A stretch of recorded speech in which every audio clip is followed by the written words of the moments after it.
going to begin the keynote speech.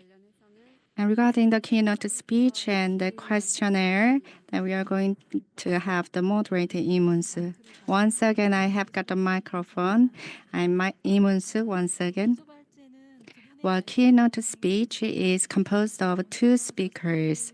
First, we are going to invite Professor Justine Bell, and after that, we are going to invite the Professor Catherine Lovelock. So we are going to take about 40 minutes for keynote speech. And two professors are going to use the 40 minutes. And after that, we are going to have a little questions and answers time.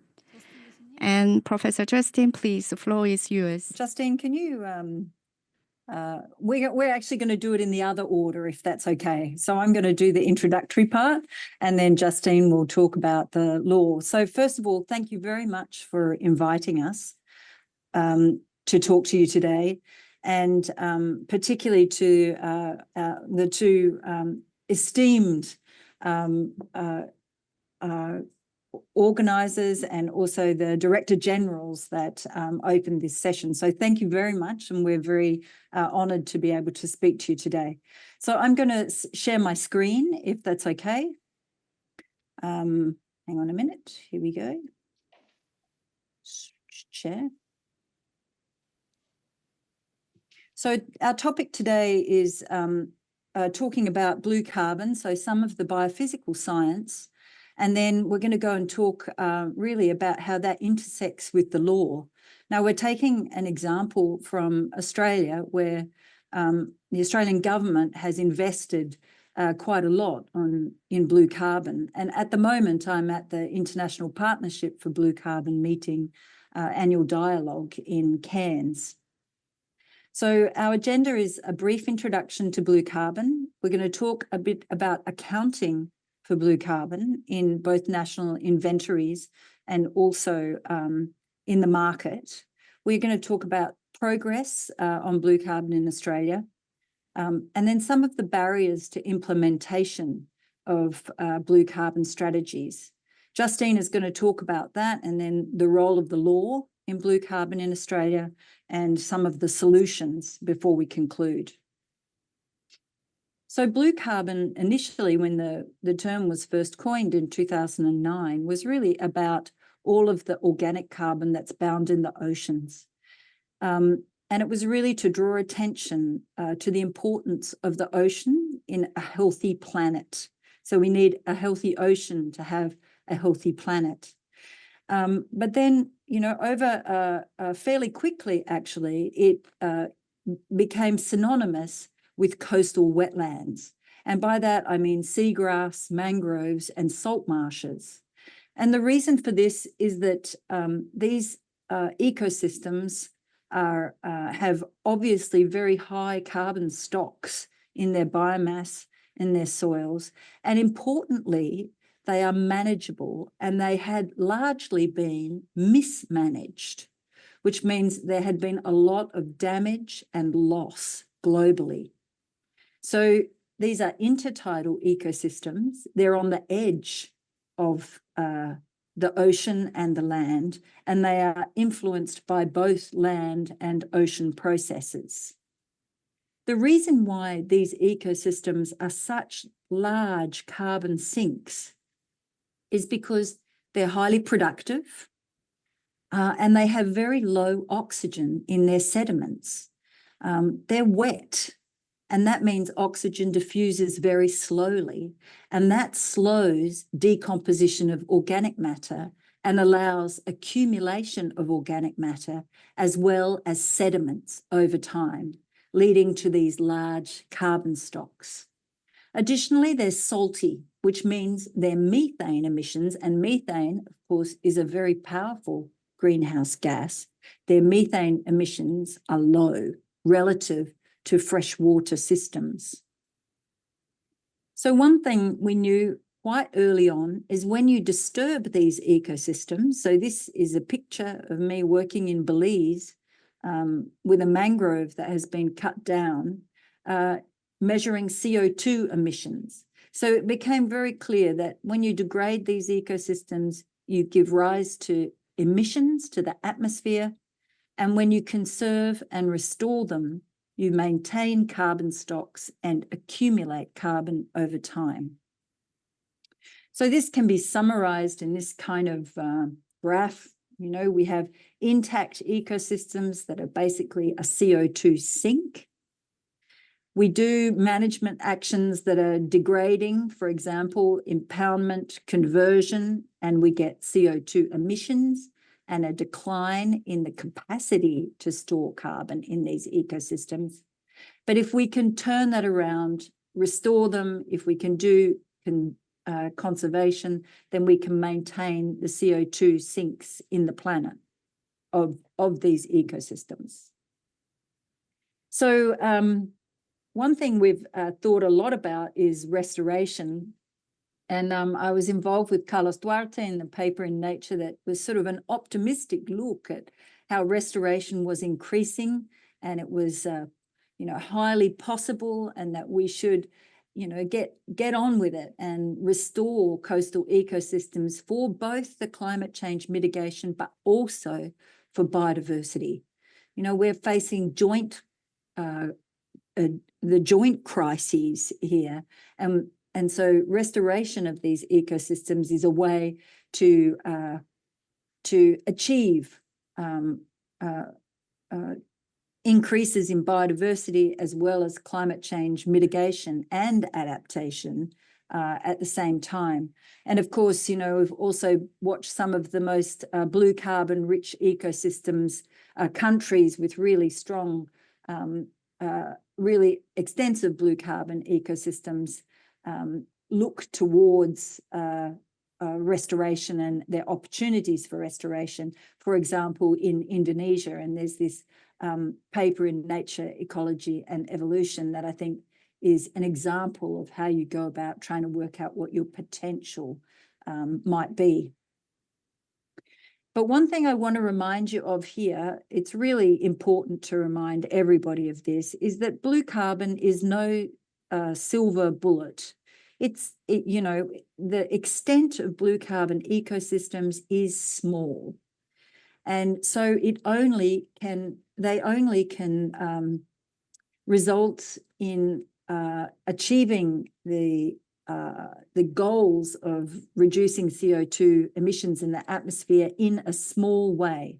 So if you look at the high-level panel for a sustainable ocean economy documents, that you can see that this is actually quite a small part of all of the actions that need to happen to reduce CO2 in the atmosphere. Now, this varies by nation, and some nations, for example, Indonesia, Bangladesh, you know, really ocean nations with a lot of ocean ecosystems stand to gain more than others. But one thing that everybody gains when they do conservation and restoration of coastal wetlands is core benefits, or what they have been called co-benefits.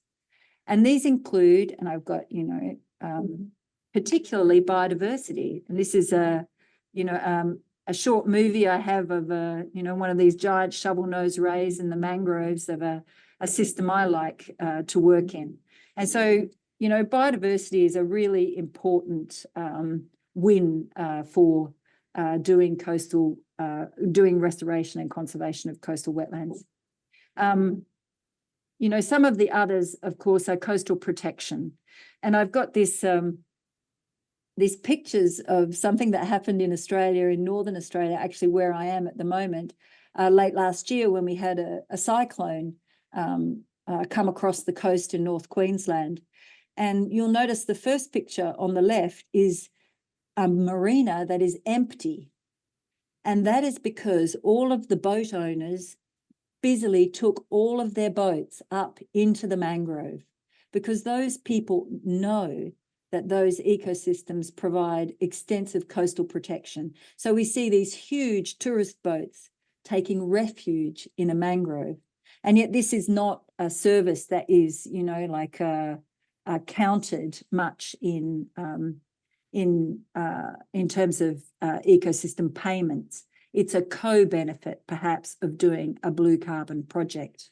So fish and biodiversity, but in many parts of the world, of course, livelihoods are important. We've heard, this week while I've been in Cairns, from Fiji, from the Solomon Islands, from Cambodia, from Vietnam, where mangroves and other coastal wetlands provide vital services that support people's livelihoods. And finally, they're really important for water quality, and we care about that in the Great Barrier Reef, and for culture. So we've had a big presence of Indigenous people who really value their coastal wetlands for the services that they provide. So this is one global study that I'm actually quite fond of that talks about the value of the coastal protection services of coastal wetlands over the globe, and how these ecosystems are vital for basically reducing risks. So with that, I think that's my my last slide. Oh no, hang on, I've got a few more before I go on. So the second part is actually about accounting for blue carbon. And this has some, this is important for stimulating action, because if you can count it, then you can basically understand the benefits that you get from restoring and conserving blue carbon. So all nations that are that are signatory to the UNFCCC, so the United Nations Framework Convention on Climate Change, report on their emissions, and they use guidance from the IPCC. So in 2013, the IPCC released guidelines on how to account for wetlands, and so that is really an early step to accounting for blue carbon. Since then, there's been the development of many methods for accounting for carbon for international markets. For example, the most widely used one is the VERA method or the VCS, the Verified Carbon Standard. And in Australia, we have our own method that was developed for the Australian carbon market in 2022. So in addition to markets and accounting for carbon, there are other policy imperatives, of course, and those are things like the Australian desire to prevent the continuing decline in biodiversity.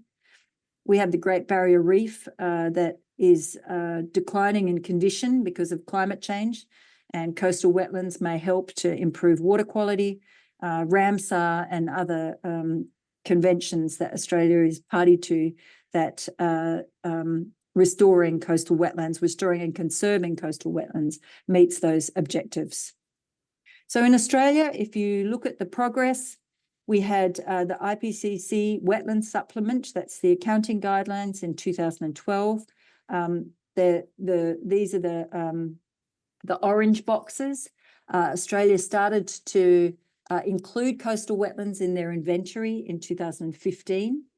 The grey boxes describe our science and some of the synthetic papers that we've done to describe coastal wetlands and their carbon stocks. And then the green boxes show the development of the policy over time, and particularly those associated with the voluntary carbon market. So you can see in 2024, finally, we had 2 projects registered under the Clean Energy Regulator, which is the government regulatory agency for carbon projects in Australia for the voluntary carbon market. So the blue carbon method that we developed for the carbon market is, developed by a whole range of scientists, and Justine certainly helped the government with the legal parts around this, and there were others that did things like hydrological modelling. This is a piece of legislation, and behind it, it looks like this if you go to the website, along with all of the documentation. It's nationally appropriate. It deals with our ecosystems. and the kinds of ecosystems that we're interested in conserving and restoring, including those of flooded forests or these supertidal forests. All of these ecosystems are likely to change with sea level rise. And so we have a method that basically accounts for sea level rise. So the method has one activity, and that is for tidal restoration. And this is an example of a project. It's an abandoned salt pond near Adelaide, which is in the south of Australia. The tidal gates were opened and modified to enable the establishment of salt marshes. And you can see in the top right-hand corner this how, there's a baseline period. With the project, you get carbon stocks increasing in both the biomass and the soils over time. And then this is the other project that was registered. We're going from degraded sugarcane land that is been affected by flooding and saltwater intrusion to mangroves over time, and that project has only just started. So we've got some barriers to implementation, which is that the method currently is for tidal restoration. That's perceived as risky in by some people, and it can be complex to implement. The restoration areas tend to be small, which is, affects financial viability. Sometimes the landholders are not sufficiently engaged and they don't really understand what's going on and how they can benefit. And for us, the tidal restoration method actually has limited potential for Indigenous people to engage in it because they don't have that kind of land. So some of the solutions that we've been working on is improving the tools, so better models and data. We're working on trying to work out how to aggregate projects to increase their financial viability and also to add co-benefits. You'll note that next week in Australia, we're having a nature repair summit. And this is to prepare ourselves for a nature repair market, a biodiversity market that is being initiated and that will add to the carbon credits. We've got materials. We're starting to educate lots of people and try and demonstrate the economic potential with other projects. And then a new solution that I'm trying to enact is to try and make new methods that are actually more appropriate for Indigenous people to use. So my last slide, this is really my last slide before I hand over to Justine. And I wanted to draw your attention to the high quality blue carbon principles and guidance.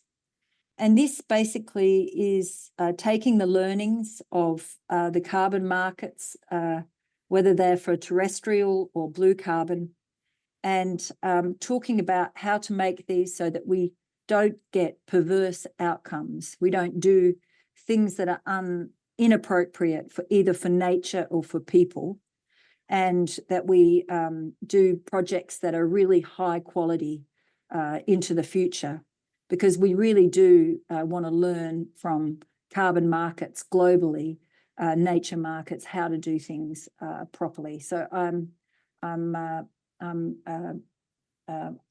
hoping that you download these and have a look at them. So Justine, I'm over to you. I'm going to mute myself now. Great. Thank you, Kath. So Kath has really given you an overview of the scientific context for blue carbon, and law has a really important role to play in being able to operationalize these projects as well. Like the scientific considerations that Kath mentioned, some of this will vary from country to country, and it's pretty difficult to generalize legal principles. So some of what I'll be talking about is quite specific to Australia, but I'm going to try and make it as general as I can. So what really complicates legal issues in blue carbon is that the ecosystems that we're dealing with, so mangroves and salt marsh in particular, occupy the intertidal zone, which is a space that can be contested from a legal perspective, both in terms of land tenure and also which government agency has jurisdiction over the various parts of the land and the water. So, for example, in Australia, we have what are called ambulatory boundaries in tidal areas. And what this means is that where land is adjacent to a tidal waterway, like the ocean, or like a tidal river, the boundary is not fixed and it can move in and out with the tides. The actual expression of this boundary differs in Australia from state to state. So in some states, the boundary of land where it abuts a tidal waterway will be mean high water springs. In other states, it's mean high water mark. But in all cases, you need to essentially get some sort of on-ground analysis to determine where the boundary actually is.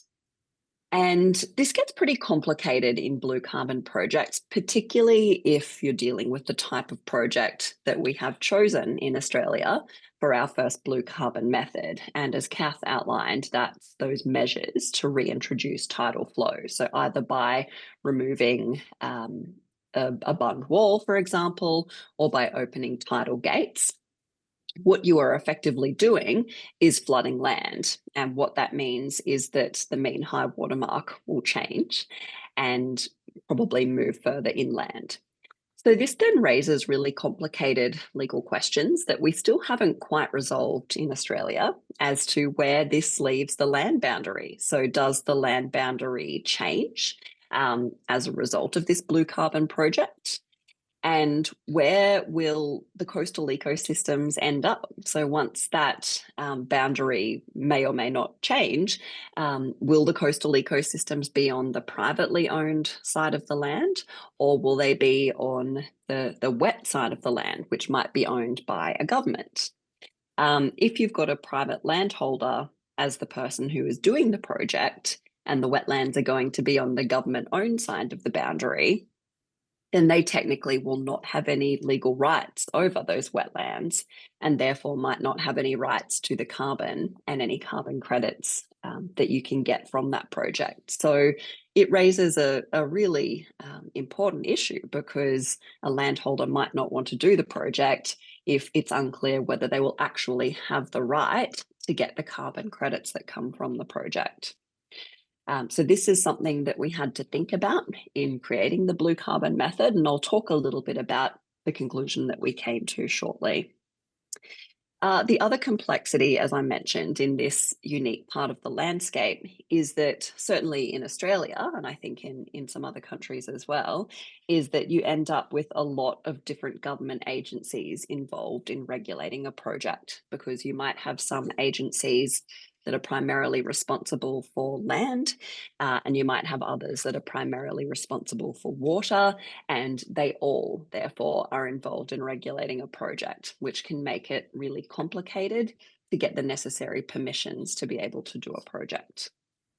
All right, next slide, please, Kath. So if we think about carbon projects generally, in Australia, our carbon market is regulated by legislation that reflects international best practice, and it's therefore underpinned by elements that you are probably familiar with if you've dealt at all with the carbon market. So projects need to be permanent, they need to be additional, so they need to be something that's occurring in addition to what would have happened had there not been that carbon incentive. And the person who is carrying out the project must also have a legal right to be able to do the project. So we have incorporated these elements into our legislation in Australia. In Australia, we also have a requirement that a particular project type is covered by what we call a methodology determination. So you can't get Australian carbon credit units for absolutely any carbon abatement activity. It needs to be a particular type of activity for which a methodology determination has been created. Now, we have quite a few methods in Australia now. So there's methods that cover various forms of tree planting, savanna burning, which is using fire management techniques to manage land. And these methods will effectively set out how you measure or calculate carbon abatement. So the blue carbon method that Kath talked about is the first method that we've had in Australia in the coastal wetland context. And by using the modelling that's described in the method, permanence is able to be proven. So that's how we've been able to satisfy permanence in the case of blue carbon method through that modelling. Additionality was something that we found a little bit complicated in Australia. And the reason for that is that we have a pretty large legacy of bund walls and seawalls and other coastal structures that have been constructed without the necessary government approvals. So some of these are technically illegal, and therefore there's no right for it to exist in the first place. So taking it down, therefore, is not something that can be considered additional. In fact, it's something that the government could compel the person to do by enforcing law.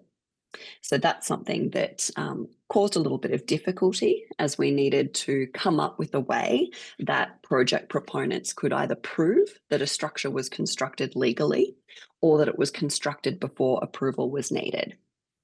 And we came to the conclusion that we could probably settle this by getting a statement from the relevant local government agency attesting that it's a legal structure.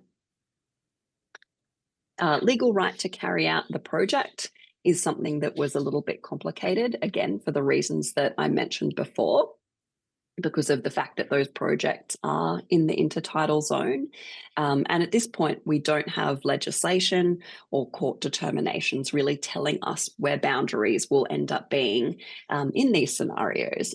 So the conclusion that we came to here in Australia is that parties could resolve this contractually. So if a private landholder wanted to do one of these projects, they could enter into a contract with the relevant government agency, confirming that they have the right to do the project and also the right to get any carbon credits that come from that project.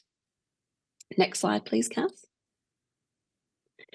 So another issue that we came up against in creating the blue carbon method is the potential for projects to have unintended impacts that might give rise to legal liability. And as Kath mentioned, that's something that has been a barrier in implementing blue carbon projects in Australia, this idea of risk that comes from the projects.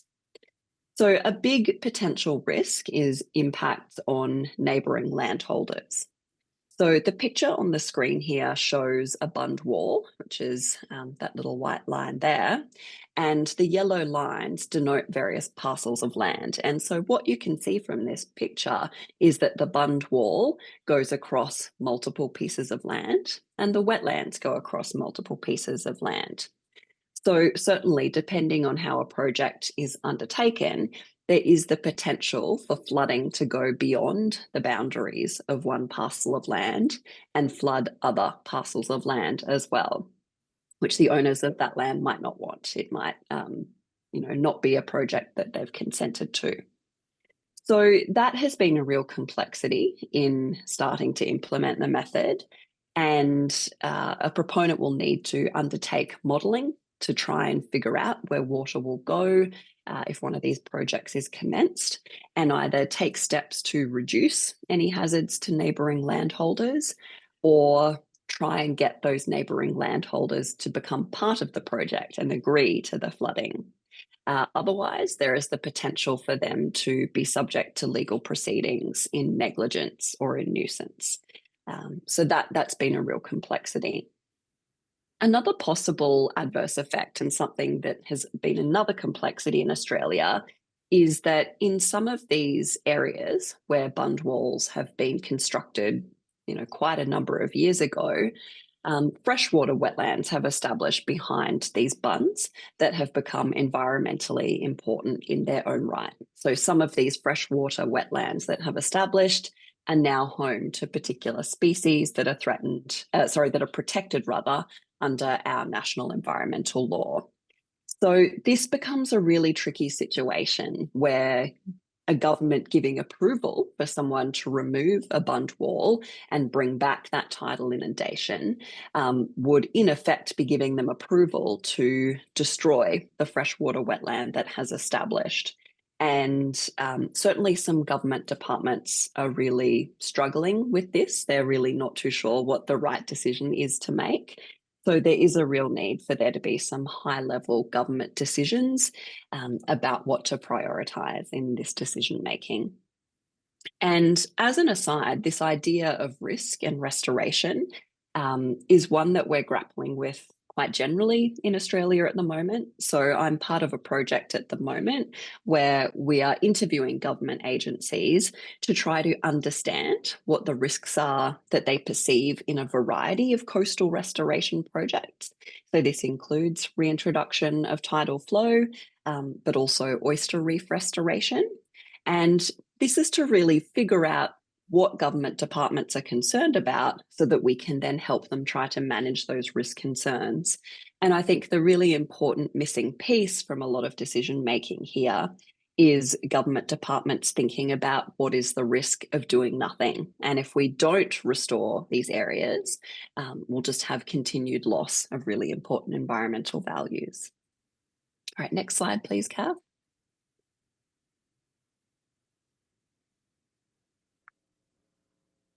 Thank you. So another major complexity that I alluded to before is permitting.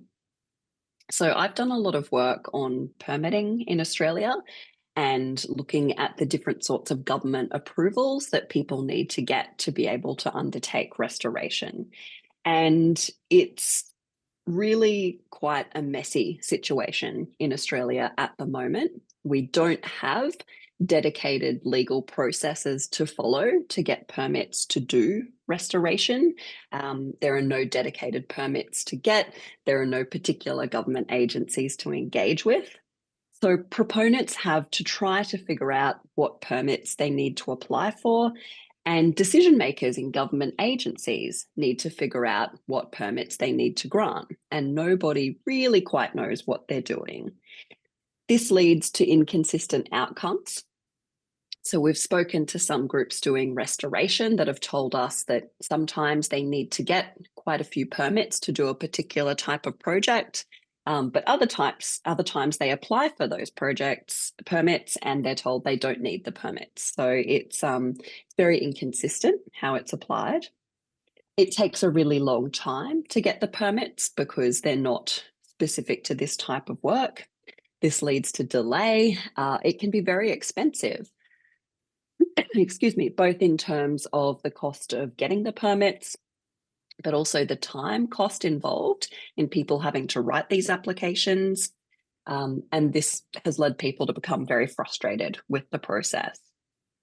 And a big reason for this is that our laws in Australia are very focused on protection and really preoccupied with maintaining things the way they are, even if they used to be different and we need to get them back to what they used to be.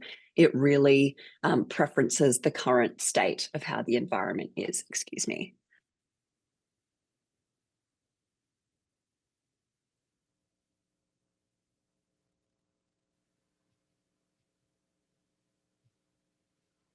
Sorry, I had to cough and I muted myself and I couldn't unmute myself. Sorry about that. I'm just getting over being sick. All right. So restoration practitioners are treated like property developers effectively in Australia and need to get the same sort of permits that people need to build structures. So the diagram on the screen, you probably can't see all of the detail here. Excuse me. But every one of these boxes is a different government approval or permit that might be needed to do a reintroduction of tidal flow project in Australia. So you can just see from the number of boxes that quite a lot of permits need to be obtained to be able to do this. Okay, next slide, please. So are there legal solutions? Certainly, yes. In the context of our blue carbon method, we were able to find some solutions. So we were able to get the method established. And as Kath mentioned, there are now some projects registered and that are underway. And the solutions that I've already mentioned are the ones that we came up with through developing the method. So, we've been able to establish that legal right to carry out the project contractually. although I think there are still some big questions about property rights that need to be determined over the next few years. Additionality, excuse me, we've been able to establish through that declaration from a local government that a project was lawfully constructed at the time it was built, and the potential impacts on neighbouring landholders we can try to establish through doing various sorts of modelling. So through trial and error, we have been able to come up with some solutions to those legal problems. Next slide. Legal permitting, though, remains a really big problem in Australia, and that's something that we're trying to resolve. And again, this isn't just Australia. We have heard of quite a number of other countries as well that are dealing with this difficulty in permitting for restoration. So a solution that we're exploring in Australia is trying to make permitting more proportionate to the risk of harm. So having pathways for projects that aren't too risky, whereby they can proceed provided they comply with the requirements in a code. So the proponent doesn't actually need to get permits, they just comply with what is stated in the law, which should hopefully speed things up. So we've come a long way in overcoming some of the legal barriers, but there are still some that need to be overcome. And Kath, I'll pass over to you to conclude.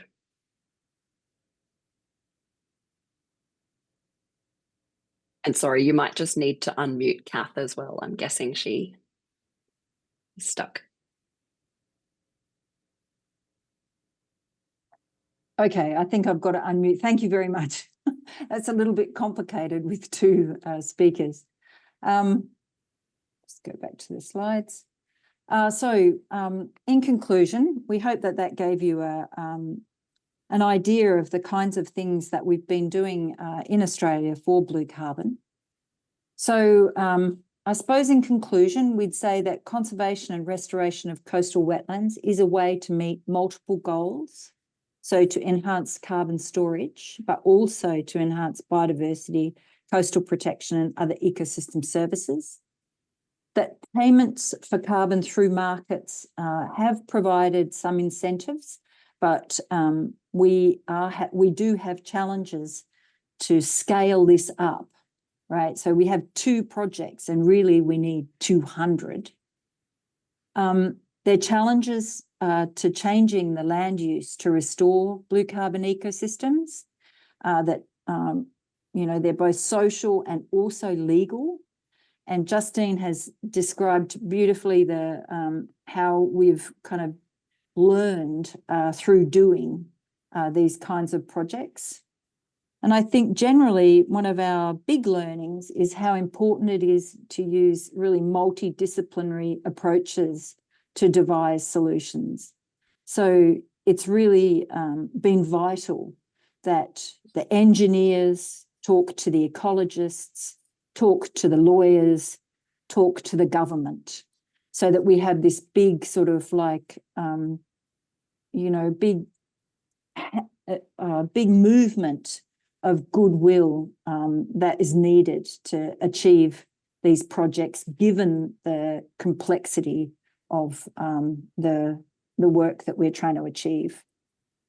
Okay, so this is our acknowledgements, and that is all. So I'm going to stop screen sharing in a minute, but for the acknowledgements, I mean, there's a lot of organisations and on this slide, and I think that really speaks to the need of having so many stakeholders involved to achieve blue carbon strategies anywhere. Okay, so that's us for the slides, and we're happy to answer any questions. Thank you, Professor. I was really moved by your 2-minute presentation. You covered a lot, splitting it up between the scientific basis of why blue carbon can act as a carbon reservoir and the significance of restoration in these ecosystems. You didn't just touch on the carbon storage benefits, but also explained other advantages we can gain from blue carbon restoration. I appreciated your insights on the different guidelines being developed in Australia to utilize blue carbon as a top option for climate action, along with the legal frameworks currently being put in place.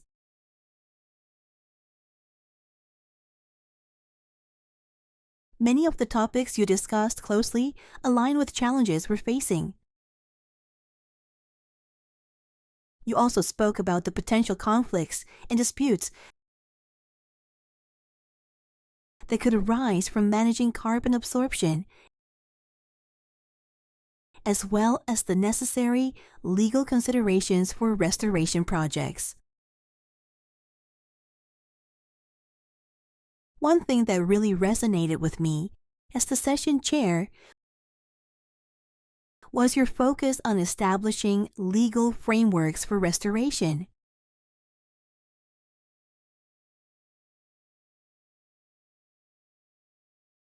In Korea, we have the Tidal Flat Act, which gives the Ministry of Oceans and Fisheries authority over blue carbon restoration projects.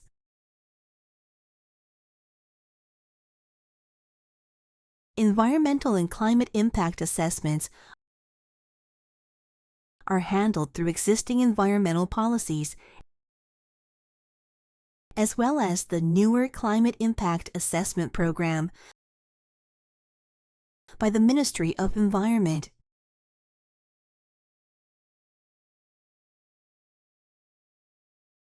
These are valuable references for us to consider as we move forward. If anyone from the audience has any questions or comments, please introduce yourself and let us know your affiliation before asking.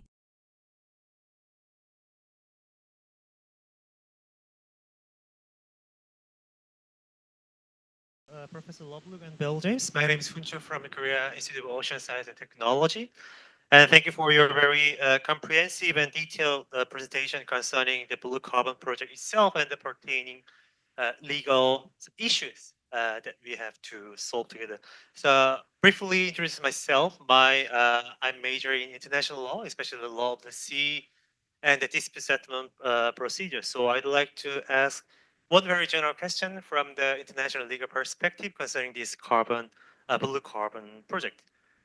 So in my perspective, this blue carbon project can only be taken by some limited number of states with specific or certain geographical conditions or features. For example, landlocked states like Switzerland, of course, cannot adapt this kind of project because they don't have any coastline. So in this aspect, and also especially concerning the carbon market or the incentives to the carbon project, I'd like to raise a question concerning some legal equity between those naturally given states and naturally disadvantaged states. So my question is there any certain kind of legal equity issues or discussions or debate concerning these circumstances within the domestic area or the international legal perspective? So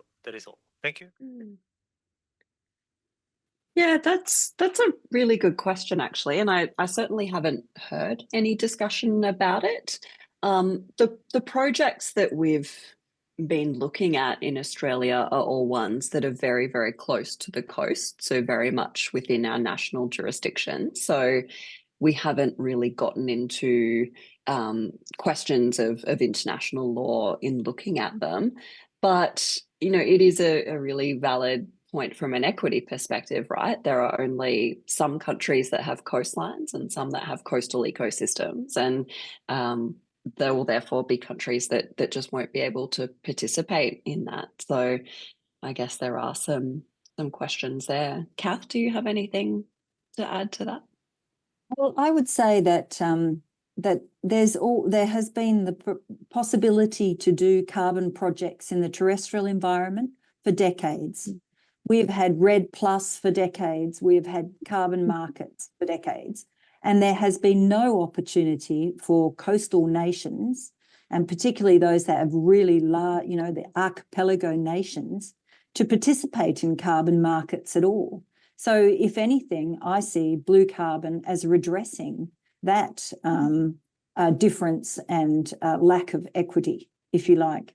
I mean, I think our bigger problem is to make, in terms of equity, is to make it possible for Indigenous people to partake in carbon market rather than just the global north countries and wealthier kind of organisations. So I think actually our difficulty is being able to deliver and share benefits with poorer and less sort of like with nations and communities with lower levels of resources.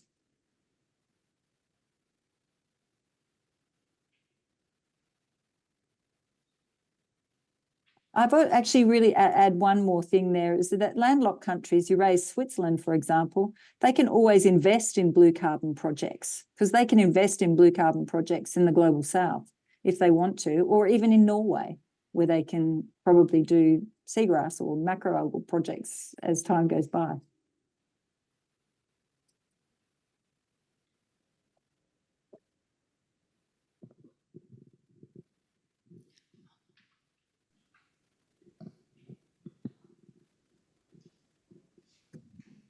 Hi, this is Jongmin Lee from Seoul University. It's been a while. It's been a year, so long time no see, Professor Catherine. So it's been a year since we met last year in Seoul. So actually, my question is it is not directly related to today's presentation. So I have a question about. So can I ask your opinion about the emerging blue carbon ecosystem, especially macroalgae, which is seaweed? Because according to the previous studies, many research papers discuss about the potential blue carbon function of macroalgae, especially kelp forest. But these days, as you know, Japanese government made a J blue credit using the red algae. The Japanese name is nori and Korean name is kim. But as you know, life cycle of the red algae is quite different with kelp forest, right? So actually, the temperature is high. The red algae will melting especially in the summer. So I have a curious about the function of the blue carbon, especially in red algae. So I want to ask your opinion about the macroalgae as a new blue carbon. Thank you for that question, and hello. It's an ongoing question, I think, that all scientists who do blue carbon have at the moment. I think the evidence is strengthening that there is some carbon, that there could be some carbon benefits in seaweed restoration. So, for example, restoring kelp beds. So there's some evidence there. And there has been some recent papers about storage of carbon underneath seaweed aquaculture farms as well. Carlos Duarte has published something there. So I think the evidence is still out, still hasn't been, fully consolidated. But I also know that at the end of this month, there is an IPCC scoping meeting for carbon dioxide removal technologies, and kelp, seaweed, not only kelp, but seaweed is on that agenda to discuss for the scoping meeting. And that scoping meeting to write guidance for IPCC carbon accounting associated with those carbon dioxide removal projects. So I think the evidence will be considered there, and the IPCC is very conservative, so I'm really interested to see how that unfolds, because right now it's not completely clear what will unfold there. The Japanese credit, the J credit for seagrass and algal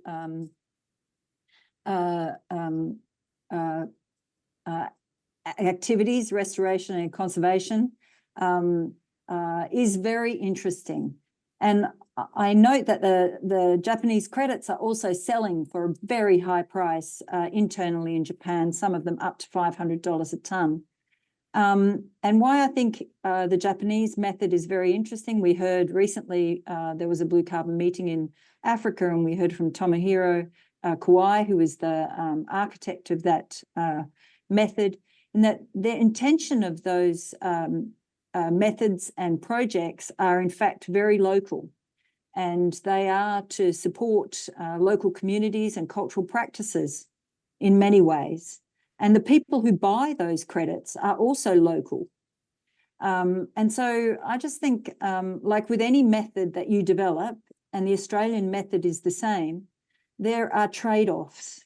We don't, in our method, don't actually measure trees or soils, we model it. And that's because of labour costs and remoteness in Australia is just like, it makes measurements really quite difficult and too expensive. So everybody opted for a model rather than to measure. And I think Japan, you might think of their J credit for activities in wetlands. We broadly will call algae and seagrass wetlands, is sort of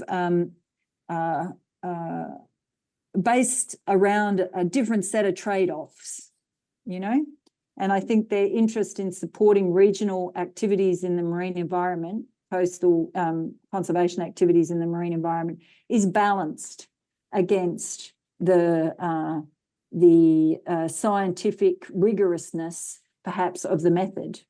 So I love the Japanese method. I think it's sort of like a case of nationally appropriateness, and I applaud their endeavour, because you've got to start somewhere. I mean, our method in Australia is also not perfect. It's far from perfect. And my feeling is that, all of these things can be improved over time. And I'm a proponent of the bravery of starting. Thank you very much. Also, please give us interest about tidal flood as well. Actually, one of our members will go to IPC scope meeting in Denmark, and also we are trying to include the tidal flood into the greenhouse gas inventory at this time. So anyway, thank you very much. Well, thanks. It's great to know that Korea will be there. I'm thinking that I'm going to be all by myself with all of the oceanographers who. I hope so.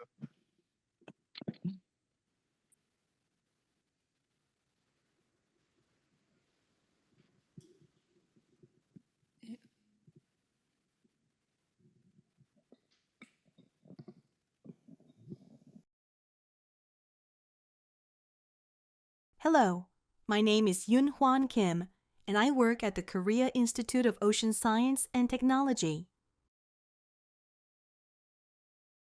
I specialize in environmental and administrative law.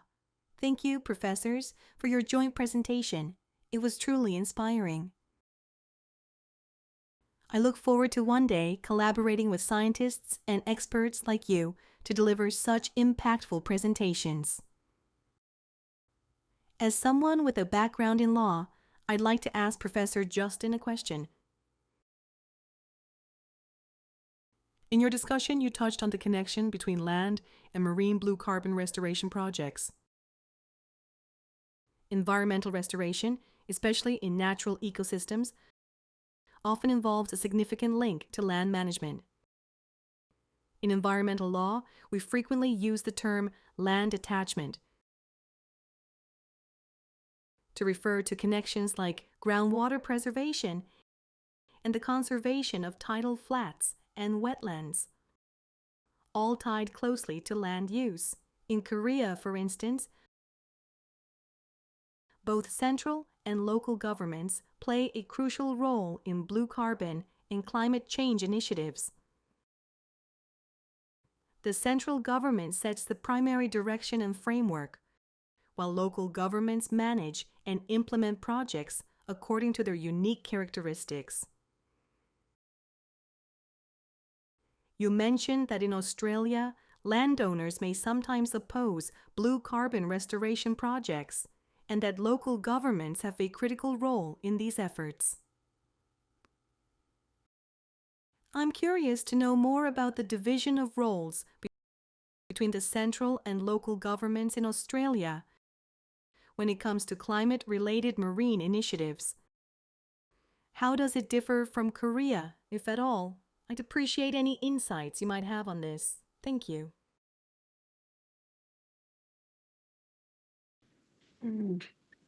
Yeah, thank you.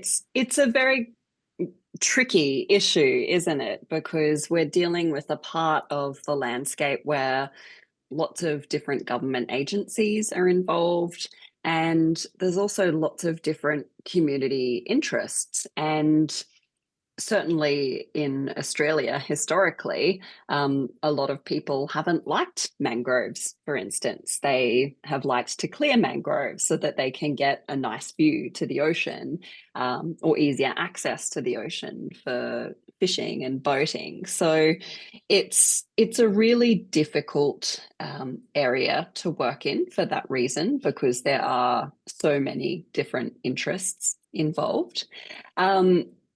There's some really interesting initiatives happening in a lot of places, and actually it's interesting to refer to Japan again, because Japan is somewhere I've been looking to recently as to how they are dealing with this. So they have legislation that requires for restoration projects that the proponent establishes a committee that includes people from government, all different government agencies, people from the community, and they effectively come together to determine how a project should be run in quite a collaborative way. So I don't really have any answers yet. We're still very much trying to figure out here the best way to do things. And I'd certainly be very keen to hear from you. We can keep talking if you like. If you have any good suggestions of approaches in Korea, because it is a very challenging area in Australia at the moment. Thank you.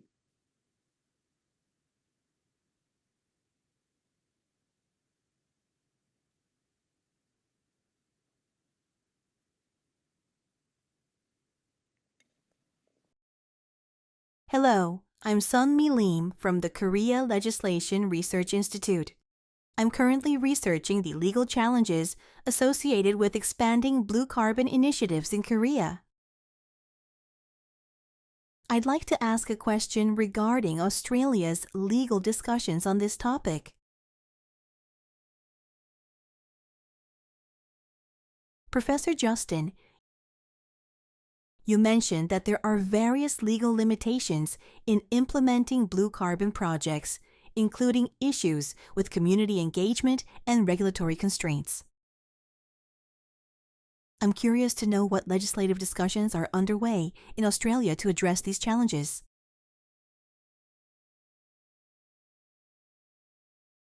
For instance, in Korea, we're developing a dedicated law to facilitate CCS, carbon capture and storage projects, aiming to provide a legal framework for these initiatives.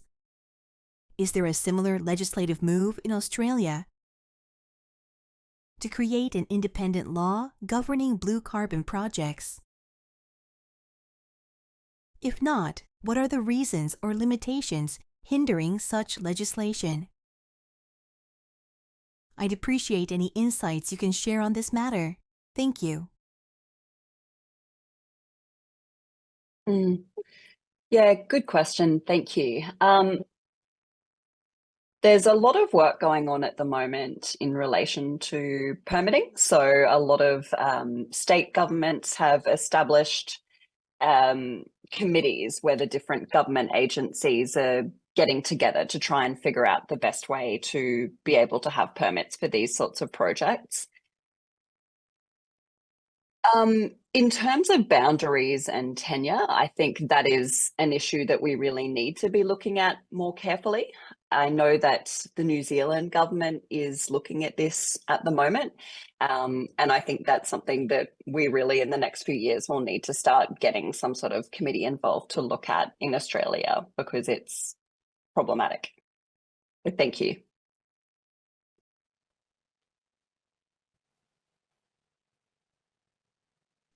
I'll just add one more thing, because we've had things like, ocean wind farms, all sorts of other kind of like coastal and marine interventions that have been proposed. But as far as I know, there is not a single agency being tasked to, or a single group being tasked to take care of these novel interventions.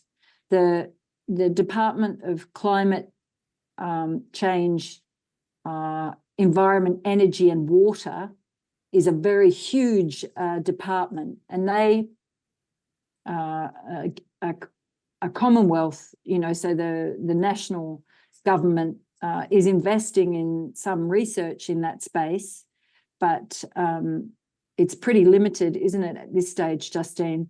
And we also have our states, the big state governments actually have jurisdiction into the coastal water, right? So they're also very important.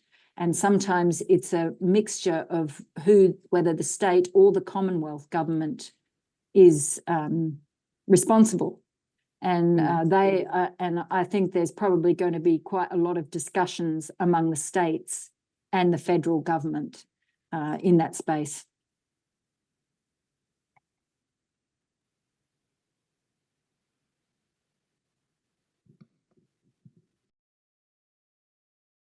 It seems like we had a really lively discussion. We managed to keep the conversation going right up to the last 15 minutes, which was fantastic. I was a bit worried that there wouldn't be many questions, but I was pleasantly surprised by the range of inquiries from researchers tackling various aspects of this topic, and the responses were incredibly insightful. As I listened, I realized that both Australia and Korea are facing many similar challenges in this area. Although we only had a short time to cover each case today, I believe this session will serve as a foundation for more in-depth discussions in the future. With that, I'll conclude this presentation session. Thank you all.